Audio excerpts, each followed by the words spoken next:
So this is the actual song of what everybody's mad at. This is a stream. I think Playboy Max is the dude sitting there in the stunning shades on the left. I TSUS, I'm finna go break the bank for it. Put my knee up on her neck, I went George Floyd. I be tweaking, she get wet, she gon' wait for me. You see how that shit, nobody was affected by that shit? Not a fucking soul. Nobody. I'm gonna run it back. Because my ears would have perked up as soon as he said that shit. Like, my whole bop would have stopped and everything. Like, hold on, what? Hold on. Was not affected. Now, yesterday, Lil Yachty was catching a lot of backlash for putting George Floyd in his lyrics. Wait for it. I TSUS, I'm finna go break the bank for it. Put my knee up on her neck, I went George Floyd. I be tweaking, she get wet, she gon' wait for me. Wait for it. Wait for it. All this got up on my neck, it's a sunshine. Yeah. You know what that tells you? Yeah, it ain't no big deal. That man, and some of them probably ain't even catch that bar. Right. And some of them motherfuckers like, you talking about George Washington? George. Some of these motherfuckers didn't know who George was because they're not in tune with what's going on in the world, bro. That's right. Why it didn't bother some of them. But when it was called out, them niggas probably said, that's what he meant. Man, right. Oh, man. And you right, though. D-Love say, whoa, whoa, whoa. Like, stop. Hold on. Yeah, that's what anybody, who's in any type of circle that has anything to do with any type of blackness. You listen to that shit, you gonna be like, bro, you said that shit for that bar, and the shit wasn't clever though. Like, it wasn't even if it was clever, man. Just let that man RIP. For real. That shit. That's something that it brought a lot of black people together. Whether people agree on what they did in that city, it still was a moment. It was a very fucked up moment, and then also it brought upon unity. And you gonna put a bar in there like that? Put my knee up on that neck. I went George. Come on, bro. George. You talking about fucking a bitch putting your knee up on her neck like they did George, bro? Come on, fam. He did apologize. Yeah, he did apologize. We're gonna get into that right now. They did talk. Him and Steven Jackson did talk. What up, world? I took my post down about Lil Yachty, man, because, I'm emotional about George. I apologize to him. You know what I'm saying? We spoke, and he apologized as well. I told him it don't make no sense to make no public apology. Me and him spoke.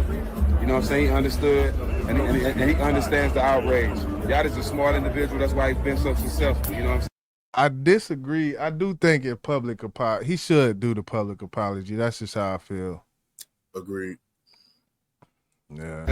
I said some things because I just don't get how people can demean dead people. I don't know when that became cool. I never do that. We never do that. And we need to start bringing some integrity back into everything we say, bro. We don't need to demean dead people. Nobody. So if anybody lost somebody, my condolences go to y'all, man. Shout out to Lil Yachty for reaching out. We talked about it. He understood, you know what I'm saying, what was said, and it went right. I salute him. A lot of people don't like to own up to when they fuck up. I'm somebody that always own up to all my fuck ups, man. So I apologize to him and shout out to Lil Yachty for understanding our frustration. Do you think he should have took his post down? Or do you look at that in his apology? Do you look at that as whatever a bad thing that, like, why did he do it? I think on both sides, if there was a mutual understanding from both parties, apology was given. I think the post that was done, what we just saw him saying it, should be taken down. And then, of course, if that was taken down, I take mine down, because it doesn't have to go any further than what it already did. Because like men, you discuss things, and if you can come to an understanding behind closed doors, cool. I'm cool with that. You know what I'm saying? Because I don't want to see no violence. Because the way Steven was talking, he was like the whole third war in Houston was ready to go to war. You know what I'm saying? And I understand why. You don't play with nobody's name, their legacy. I don't give a fuck how you feel about George Floyd, if you feel any type of way.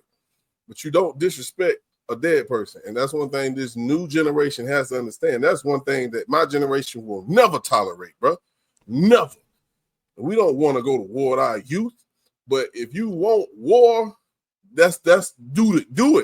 You gonna get it because we don't play like that, bro. That's one thing we don't tolerate, bro. You're not gonna disrespect the dead, man. So, but I'm glad they was able to squash it, talk like men, because that's the biggest thing amongst black men is being able to talk things out, man. So salute to both of them. Double. Yeah, and Yachty, he's not an unreasonable person. When he wrote the bar, which he didn't write it, it was just the first thing that came to his mind when he was rapping. That's how his style is. But it's a good thing they chopped it up. I still feel like there should be a public apology. That's just me. Because like what Cupcake said, it was done in the public, man. If come back in the public, then eat the humble pie and just drop a little post. It ain't even got to be it could be an IG post saying my condolences, such and such. I didn't mean, it happens all the time. I think it was the simple fact Steven Jackson was like this with George Floyd. That was his dog. That he fought with a lot of Houston rappers. He was in Houston rappers videos, as I spoke with you about. So I felt like he was like the voice of the family. That's what I felt like. And as long as the family was cool with the fact that he apologized, it really didn't matter to nobody else. But I get what you're saying.